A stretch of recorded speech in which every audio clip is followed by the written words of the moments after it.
ഈശോ മിശിഹായിക്ക് സ്തുതിയായിരിക്കട്ടെ. ഹല്ലേലൂയ. എന്റെ സഹോദരങ്ങളെ, ഡീക്കന്മാരുടെ ധ്യാനം വരവാദവര് ആയിരുന്നു കേട്ടോ. അത് ദൈവത്തിന്റെ കരുണയാൽ നന്നായിട്ട് പൂർത്തിയായി കേട്ടോ. നിങ്ങൾ പ്രാർത്ഥിച്ചതിന് ഒരുപാട് ഒരുപാട് ഒരുപാട് ഒരുപാട് ഒരുപാട് നന്ദി കേട്ടോ. സ്വരത്തിനൊക്കെ ചെറിയൊരു ബുദ്ധിമുട്ട് വന്നിട്ടുണ്ട്, എന്നാലും എല്ലാം ഈശോയുടെ ഒരു കരുണയായിരുന്നു കേട്ടോ. നന്ദി കേട്ടോ, ഒരുപാട് നന്ദി കേട്ടോ. ഡീക്കന്മാർക്കെല്ലാം വലിയ സന്തോഷമായി പ്രാർത്ഥിക്കുന്നുണ്ട്. ഈ വരും ദിവസങ്ങളിൽ നിങ്ങൾ പ്രാർത്ഥിക്കുമ്പോൾ കൊന്തയൊക്കെ ചെല്ലുമ്പോഴേ ഡീക്കന്മാരെ അനുഗ്രഹിക്കണേ, അവർക്ക് നിലനിൽപ്പിന് വരം കൊടുക്കണം എന്നൊക്കെ പറഞ്ഞ് ഞങ്ങൾ പ്രാർത്ഥിച്ചു കേട്ടോ. കർത്താവ് അനുഗ്രഹിച്ചോളും. പ്രിയമുള്ള സഹോദരങ്ങൾ, ഇന്ന് പ്രത്യേകിച്ച് നമ്മൾ ഒരു നന്മറിഞ്ഞവരെയും ചൊല്ലി പ്രാർത്ഥിക്കാൻ വേണ്ടി പോകുന്നത് ഇതാണ്. പിന്നെ നമ്മുടെ കുടുംബത്തിൽ നിന്ന് പറഞ്ഞാൽ ഏത് കുടുംബം ഉദ്ദേശിക്കുന്നത് നമ്മുടെ സ്വന്തം വീടല്ല, അതിന് നമ്മൾ ഇടയ്ക്കിടയ്ക്ക് വേറെ പ്രാർത്ഥിക്കും. ഇത് നമ്മുടെ ഹോൾ കുടുംബം കേട്ടോ. ഇന്നലെ ഒരു ഡീക്കൻ വന്ന് പറഞ്ഞേ, ഡീക്കന്റെ അമ്മ ഓൾറെഡി ഡീക്കനെ വിളിച്ച് പറഞ്ഞു, വിനോദച്ചനെ അങ്ങനെ ധ്യാനത്തെ സഹായിക്കാൻ പറഞ്ഞു. അങ്ങനെയാണെങ്കിൽ എൻ്റെ അന്വേഷണം കൊടുക്കാമെന്ന് പറഞ്ഞു അമ്മേ. അപ്പോൾ ഞാൻ അമ്മ എന്നാ പറയുന്നത് ചോദിച്ചാൽ അമ്മച്ചിനെ എങ്ങനെ പറയാം, നമ്മുടെ കുടുംബമാണെന്ന് പറഞ്ഞു വെച്ചാൽ മതി, അച്ഛനെ മനസ്സിലാക്കിയോളും. അപ്പോൾ നിങ്ങൾക്ക് ആ ഒരു സ്പോണ്ടേനിറ്റി ഉണ്ടല്ലോ കർത്താവിൻ്റെ വലിയ കാരണം. അപ്പോൾ അതുകൊണ്ട് ഈ കുടുംബം ഉണ്ടല്ലോ, അതായത് ഈ വാട്സപ്പ് കുഞ്ഞു ടോക്ക് എന്ന കുടുംബം, നമ്മൾ ഈ ടോക്ക് കേട്ടുകൊണ്ടിരുന്ന പലരും മരിച്ച് സ്വർഗത്തിലെത്തിയിട്ടുണ്ട്. അല്ലെങ്കിൽ അവർ ചിലപ്പോൾ നമുക്കറിയത്തില്ല ഈശോയുടെ കാരണം. അപ്പോൾ അവർക്ക് ചിലപ്പോൾ ശുദ്ധീകരണ സ്ഥലം ഒന്നുമില്ല, എന്നാൽ പോലും അപ്പോൾ അങ്ങനെ ആരെങ്കിലുമൊക്കെ ശുദ്ധീകരണ സ്ഥലത്തിൽ അങ്ങനെ പോകും. അവർക്ക് വേണ്ടി നമ്മൾ പ്രാർത്ഥിക്കും. ലക്ഷങ്ങളുടെ പ്രാർത്ഥനയല്ലേ. ഇപ്പോൾ ഈ കുടുംബത്തിൽ അംഗമായി മെച്ചവന്നെ മരിച്ചാലും പ്രാർത്ഥന കിട്ടും. ഹല്ലേലൂയ. അപ്പോൾ അതുകൊണ്ട് അവർക്കൊക്കെ വേണ്ടിയിട്ട് അങ്ങ് പ്രാർത്ഥിക്കാം അല്ലേ. ഒരു കാലത്ത് ടോക്ക് അയച്ചു കൊടുത്തവർ ഇപ്പോൾ ഇത്രയും വർഷമായില്ലേ, പലതരത്തിൽ മരിച്ചവരൊക്കെ ഉണ്ടാവാം. സ്വർഗത്തിലുള്ളവർ കൂടുതൽ പ്രകാശം ഉണ്ടാക്കട്ടെ. ഒരു നന്മ പറഞ്ഞവരും ചൊല്ലി പ്രത്യേകം പ്രാർത്ഥിക്കാം. നന്മ നിറഞ്ഞ മറിയമേ സ്വസ്തി, കർത്താവ് അങ്ങയോട് കൂടെ സ്ത്രീകളിൽ അങ്ങ് അനുഗ്രഹിക്കപ്പെട്ടവളാണ്. അങ്ങയുടെ ഉദരത്തിന് ഫലമായി ഈശോ അനുഗ്രഹിക്കപ്പെട്ടവനാണ്. പരിശുദ്ധ മറിയമേ തമ്പുരാന്റെ അമ്മേ, പാപികളായ ഞങ്ങൾക്ക് വേണ്ടി ഇപ്പോഴും ഞങ്ങളുടെ മരണസമയത്തും തമ്പുരാനോട് അപേക്ഷിച്ചു പറയണമേ. ആമേൻ. Praise the Lord. ഇന്നത്തെ നമ്മുടെ വിഷയത്തിന്റെ തലക്കെട്ട് പ്രഭാഷണം 32:19, book of Sirach chapter 32 verse 19. തലക്കെട്ട് ഇങ്ങനെയാണ്: എടുത്തു ചാടി ഒന്നും ചെയ്യരുത്. Praise the Lord. ഇത് നമുക്ക് എല്ലാവർക്കും ഉപകാരപ്പെടും. നല്ല എടുത്തു ചാടി ഒന്നും ചെയ്യരുത്.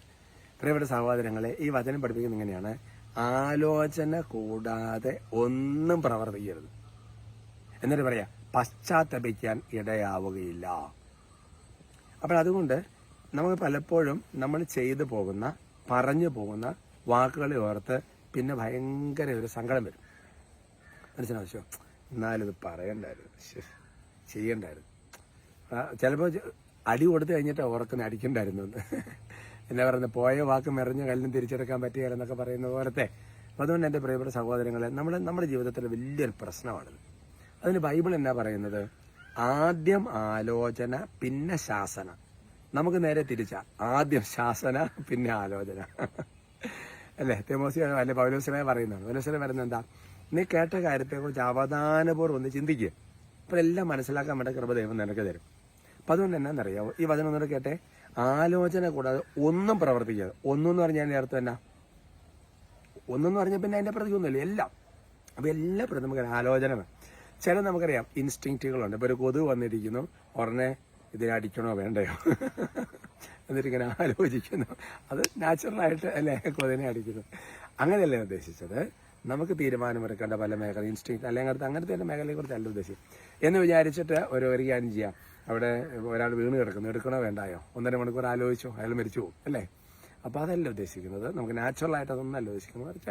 മറ്റു ചില കാര്യങ്ങളിൽ നമുക്കൊരു കൺഫ്യൂഷൻ വരുന്ന മേഖലകളിൽ വേണ്ട പല കാര്യത്തിൽ അതിൽ പെട്ടെന്ന് ദേഷ്യം വരുന്നു. അപ്പോൾ അതിനകത്തൊക്കെ നമുക്കൊരു എല്ലാത്തിനും ഒരു ആലോചന നമ്മുടെ ജീവിതത്തിൽ വേണം. അത് ഞങ്ങൾക്ക് പെട്ടെന്ന് എടുത്ത് ചാടി ഒന്ന് പറഞ്ഞ് രണ്ടാമത്തേന് ഞാൻ മരിക്കും അല്ലെ, ചിന്തിച്ചു നോക്കിയേ അല്ലേ. അങ്ങനത്തെ എത്രയോ തരത്തിലുള്ള മേഖലകളാണ്. അപ്പം അതുകൊണ്ട് നമ്മുടെ ജീവിതത്തിൽ ഈ വചനത്തെക്കുറിച്ച് നിങ്ങളിങ്ങനെ ധ്യാനിക്കണം. അപ്പോൾ ആദ്യം തന്നെ ഈ വചനമൊക്കെ കുറേ പ്രാവശ്യം ഇങ്ങനെ പറഞ്ഞ് പ്രാർത്ഥിക്കുക. അപ്പം തന്നെ വചനം ഇങ്ങനെ ഉള്ളിൽ കയറും, മരുന്ന് കഴിക്കുന്നത് പോലെ അല്ലേ. ഒരു രോഗം ഉണ്ടെങ്കിൽ മരുന്ന് കഴിക്കണം.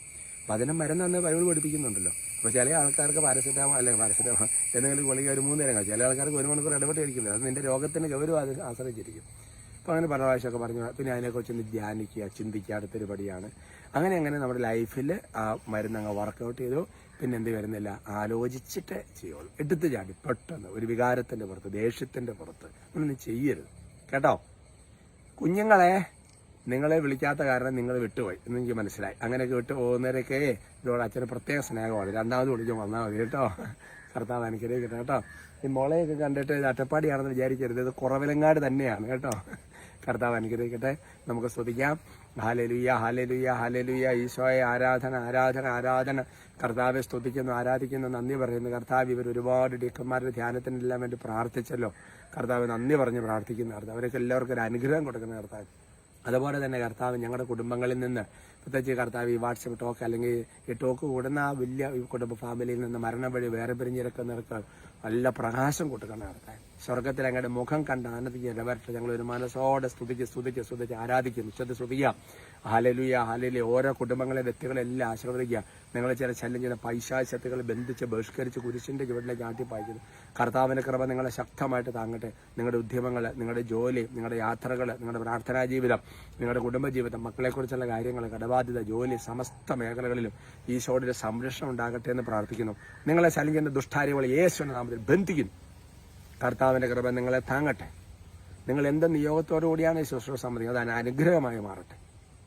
നമ്മുടെ കർത്താവ് ശംശികാരി കൃപയും പിതാവായ ദൈവത്തിന്റെ സ്നേഹവും പരിശുദ്ധാത്മാവിന്റെ സഹവാസം നിങ്ങൾ എല്ലാവരോടും കൂടി ഉണ്ടായിരിക്കും, ഇപ്പോഴും എപ്പോഴും എന്നേക്കും. ആമേൻ.